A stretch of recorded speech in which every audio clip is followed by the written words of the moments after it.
Okay, so welcome back, turn 11 part 2, and we are now going to resolve the Union action phase. So we resolve the action for the going from left attack track A to B to C to D to E. We resolve the action for the foremost Union counter. After we resolve the actions for the foremost Union counters, any Union counters behind can advance one attack position if they are able to.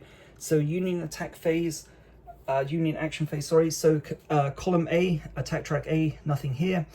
Attack track B, okay, so we've got these guys here. 8th Ohio, so we're going to roll 1d6. 1 to 4 will be a move, 5 to 6 will be a volley, and we get a 5. So the 8th Ohio is gonna use the volley action. So let's go through the modifiers. There's no smoke, -1 Union penalty, so it goes from 3 down to 2. Nothing, no exposed token. So 1 or 2 will be a hit. 1 will enable the sharpshooter action, and we get a 2. So that is a hit.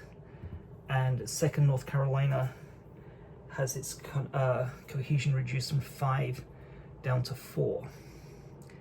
Okay, so next is the 14th Indiana. So 1 to 4 is a move. 5 to 6 will be a volley. We get a 6, so another volley. Modifiers are the same, no smoke, -1, no exposed token, so 3 down to 2, 1 to 2 is a hit, 1 is a, okay, so here's the sharpshooter event. So they do inflict a hit first of all, so let's make sure that that's done. Okay, and so if the volley succeeds, we resolve the sharpshooter action. So sharpshooter is 1 or 2, and that will be another -1 to the officers, and we get a 5. Okay, so no more damage to the officers. 7th West Virginia, same thing. 1 to 4 is a move. 5 to 6 is a volley. We get a 4, so they will move forward into attack position number 4. 130th Pennsylvania, same thing.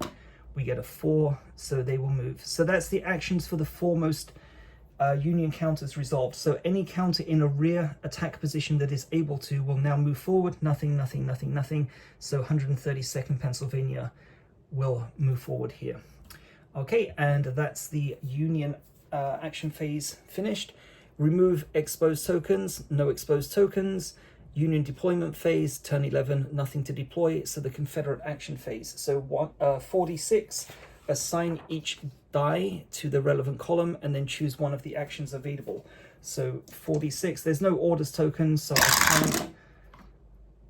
I can't re-roll anything. Okay, that looks pretty good though.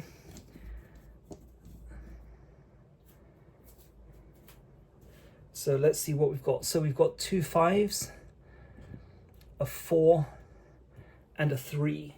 So the 3 gives us inspire or fire, reload, or inspire, fire or reload. And we can do quick reloads if we want to, which I think we will take a risk of doing. Do we want to inspire? We've got reinforcements coming, and there's no immediate danger here. So I think, okay, I'm going to do quick reload for these guys. And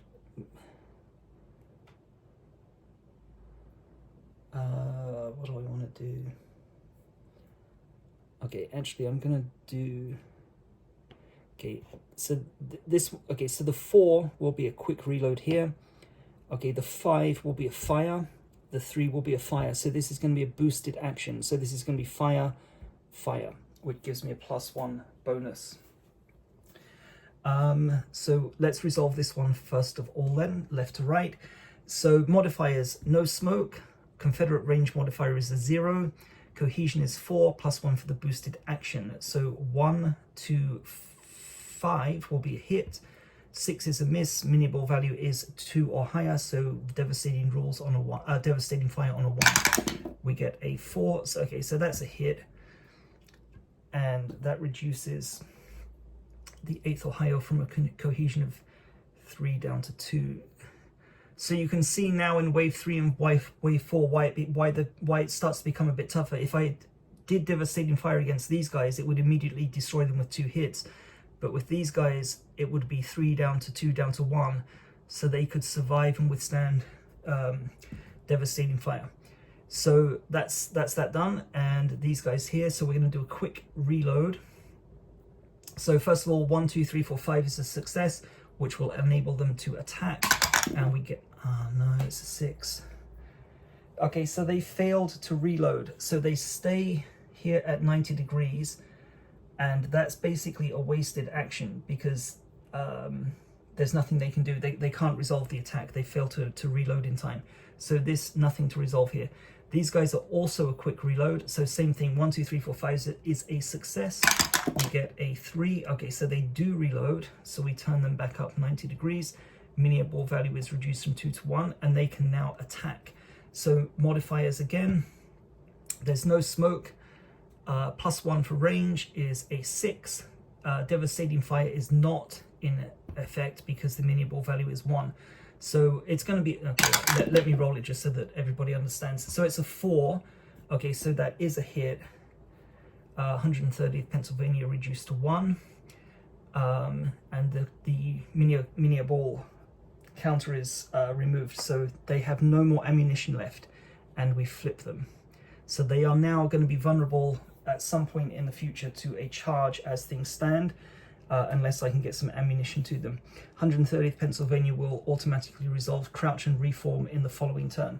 So that's the end of turn 11. And you can see now it's getting a little bit desperate, but I do have supplies coming through as long as they can make it. So turn 11 is finished. Sorry, end of turn phase. Okay, there are no tokens or anything to remove, so we can skip by that. So that concludes turn 11. Thanks a lot for watching, and I'll see you in turn 12 next time.